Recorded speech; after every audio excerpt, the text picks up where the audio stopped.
Good morning, India. Welcome to the Edu Shop. Hello, good morning, नमस्कार साथियों। मैं हूं एजे अमित और आप देख रहे हैं द एजू शॉप। आज है 13 जून और अब हम लोग 13 जून से रिलेटेड सभी मस्ट इम्पोर्टेंट करंट अफेयर्स के प्रश्नों को देखेंगे और साथ ही साथ इस प्रश्न से रिलेटेड सभी मस्ट इम्पोर्टेंट फैक्ट्स को भी जानेंगे। दोस्तों, इस वीडियो का पीडीएफ आपको हमारे टेलीग्राम ग्रुप से मिल जाएगा, जिसका लिंक हमने डिस्क्रिप्शन बॉक्स में मेंशन कर रखा है। और यदि आप इस चैनल पे नए हैं तो सबसे पहले आपसे रिक्वेस्ट है कि चैनल को सब्सक्राइब कर लीजिए।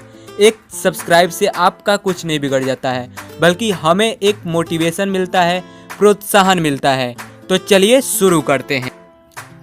हमारा आज का first and must important question है, अभी हाल ही में बाल श्रम विरोधी दिवस कब मनाया गया है? तो दोस्तों, अभी हाल ही में बाल श्रम विरोधी दिवस को इंटरनेशनल लेबर ऑर्गेनाइजेशन ने 12 जून को मनाया है। यहाँ से एक क्वेश्चन ये भी निकल के आता है कि बाल श्रम विरोधी दिवस किसने मनाना शुरू किया?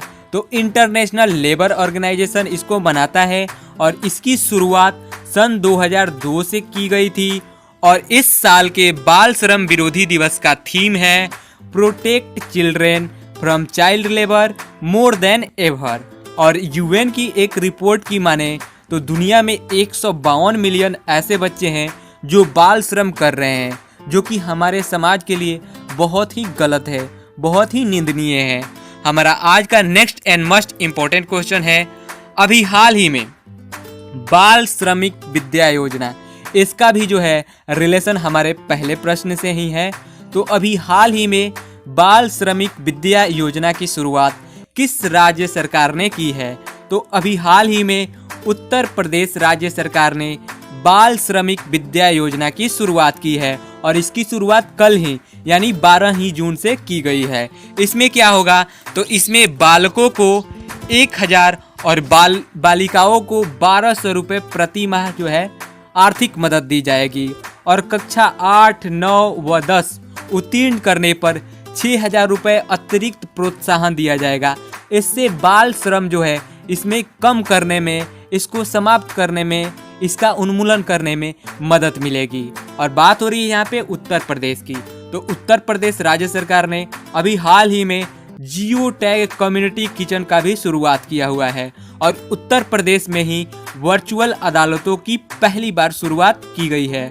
और उत्तर प्रदेश राज्य सरकार ने कोरोना महामारी के दौरान जो प्रवासी मजदूर हैं, उनके राज्य में वापस आए हैं, उनको रोजगार मुहैया करवाने के लिए प्रवासन आयोग का भी गठन उत्तर प्रदेश राज्य सरकार ने किया है।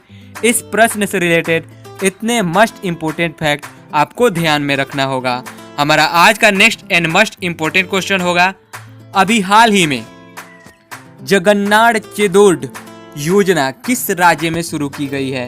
तो अभी हाल ही में जगन्नाथ चेदोड योजना, आपको याद रखना होगा, इसकी शुरुआत आंध्र प्रदेश में की गई है। और इस योजना में होगा क्या? तो दोस्तों, इस योजना में 60 वर्ष से कम आयु के जो भी दर्जी हैं, धोबी हैं और नाई हैं, इनको कोरोना महामारी में आर्थिक जो है मदद देने के लिए एक मुश्त 10,000 रुपये की आर्थिक मदद दी जाएगी और ये आंध्र प्रदेश की राज्य सरकार देगी। इस क्वेश्चन से इतना इम्पोर्टेंट फैक्ट आपको याद रखना होगा। हमारा आज का next and must important question है, अभी हाल ही में किसको मेडल ऑफ द ऑस्ट्रेलिया से सम्मानित किया गया है? तो दोस्तों, अभी हाल ही में मेडल ऑफ द ऑस्ट्रेलिया से भारतीय संगीतकार और ऑस्ट्रेलिया के कलाकृति संगीत संगठन की संस्थापक शोभा शेखर को सम्मानित किया गया है। इनका नाम आपको ध्यान रखना होगा। और यहाँ पे बात हो रही है दोस्तों ऑस्ट्रेलिया की, तो जान लीजिए ऑस्ट्रेलिया का कैपिटल है कैनबरा और ऑस्ट्रेलिया की करेंसी है ऑस्ट्रेलियन डॉलर और ऑस्ट्रेलिया के वर्तमान में प्राइम मिनिस्टर हैं स्कॉट मॉरिसन। अगर ज़रूरत हो तो आप इसको नोट कर सकते हैं। हमारा आज का next and must important question होगा, अभी हाल ही में विश्व खाद्य पुरस्कार 2020 से किसे सम्मानित किया गया है? तो दोस्तों, विश्व खाद्य पुरस्कार, इससे जो है अभी हाल ही में डॉक्टर रतन लाल को सम्मानित किया गया है विश्व खाद्य पुरस्कार 2020 से। किसको? तो डॉक्टर रतन लाल को। अब जान लेते हैं विश्व खाद्य पुरस्कार के बारे में। दोस्तों, इसकी शुरुआत जो है 1987 से की गई और 1987 से वर्ल्ड फूड प्राइज फाउंडेशन के द्वारा विश्व खाद्य पुरस्कार को दिया जा रहा है। और ये जो डॉक्टर रतन लाल है, ये भारतीय अमेरिकन मृदा वैज्ञानिक है, यानी भारतीय मूल के अमेरिकन मृदा वैज्ञानिक है डॉक्टर रतन लाल। इनको ही 2020 का विश्व खाद्य पुरस्कार दिया गया है। और दोस्तों, ये खास इसलिए भी हो जाता है क्योंकि इसे कृषि के क्षेत्र का नोबेल पुरस्कार के बराबर दर्जा दिया जाता है। और बात हो रही है यहाँ पे पुरस्कारों की, तो कुछ पुरस्कार अभी दिए गए हैं, उनके बारे में भी जान लीजिए। जैसे टाइलर प्राइज 2020 पवन सुखदेव को दिया गया है, इनका नाम आपको याद रखना होगा। और रेमन मैग्सेसे अवार्ड जो कि 2019 में दिया गया था, और ये हमारे पत्रकार रवीश कुमार को दिया गया है। हमारा आज का next and most important question होगा, अभी हाल ही में स्वतंत्रता सेनानियों के लिए एक समिति गठित की गई है और इसके अध्यक्ष के रूप में किसे नामित किया गया है? तो दोस्तों, वो केंद्रीय गृह राज्य मंत्री हैं और उनका नाम है जी किशन रेड्डी। इन्हें ही जो है अभी हाल ही में स्वतंत्रता सेनानियों के लिए गठित एक जो समिति है, इसका अध्यक्ष बनाया गया है। इनका नाम आपको याद रखना होगा, कौन है? तो जी सतीश रेड्डी, ये केंद्रीय गृह राज्य मंत्री हैं। हमारा आज का next and most important question होगा, अभी हाल ही में कौन सा देश मंगल ग्रह पर अपने होप मार्स मिशन, कौन? तो होप मार्स मिशन को सफलतापूर्वक लॉन्च करने वाला पहला अरब देश बन जाएगा। यानी कि जो ये मिशन है अभी लॉन्च नहीं किया गया है। और इस मिशन को कब लॉन्च किया जाएगा? तो इस मिशन को 14 जुलाई को लॉन्च किया जाएगा, जो कि लगभग 21 फरवरी को पहुंचेगा। और ये देश है आपका संयुक्त अरब अमीरात, यानी यूनाइटेड अरब इमिरेट्स।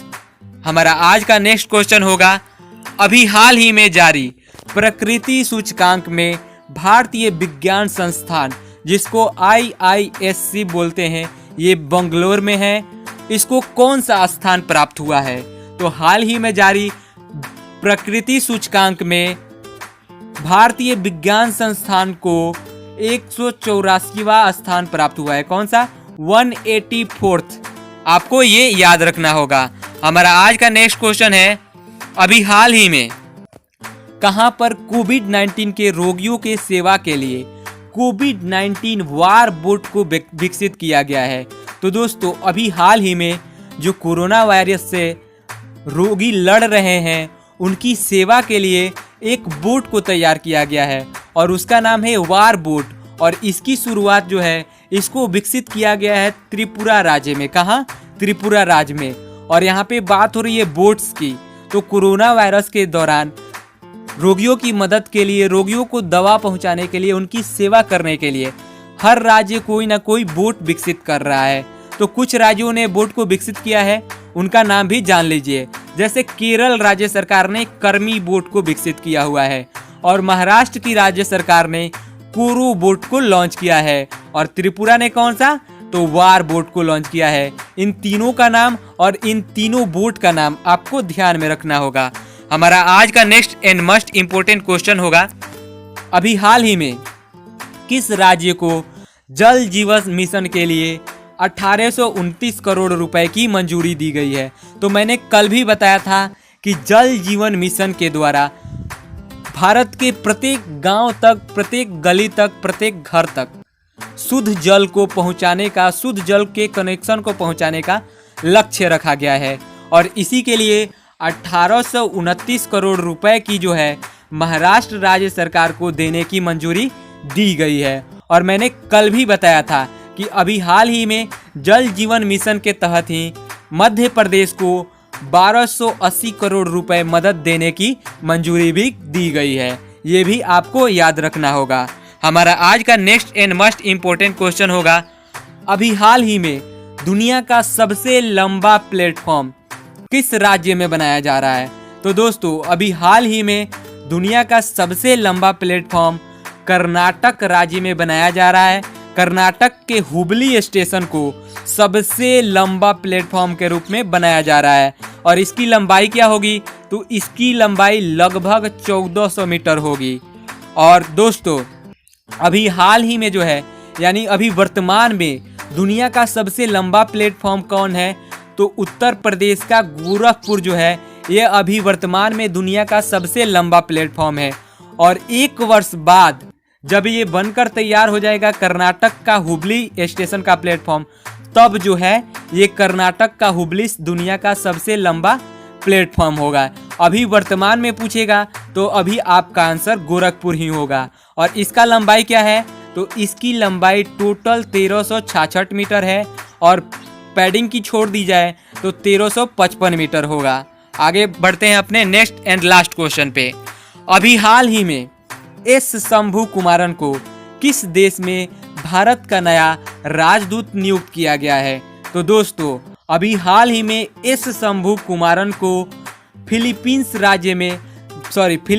देश में भारत के नए राजदूत के रूप में नियुक्ति प्रदान की गई है। और राजदूतों की बात हो रही है तो अभी हाल फिलहाल में बहुत सारे देशों में भारत के राजदूतों की तबादला हुई है, यानी नई नियुक्तियां हुई हैं। उनका नाम भी थोड़ा शॉर्ट में जान लेते हैं। अभी हाल ही में ब्रिटेन में भारत के हाई कमिश्नर के रूप में गायत्री कुमार को नियुक्त किया गया है। और फिनलैंड में रवीश कुमार को नियुक्त किया गया है। और रोमानिया में राहुल श्रीवास्तव को नियुक्त किया गया है। और स्विट्जरलैंड में मोनिका मेहता को नियुक्त किया गया है। और कुवैत में सीबी जॉर्ज को नियुक्त किया गया है। ये हाल फिलहाल की नई नियुक्तियां हैं। दोस्तों, उम्मीद है आपको हमारा वीडियो बहुत अच्छा लग रहा होगा।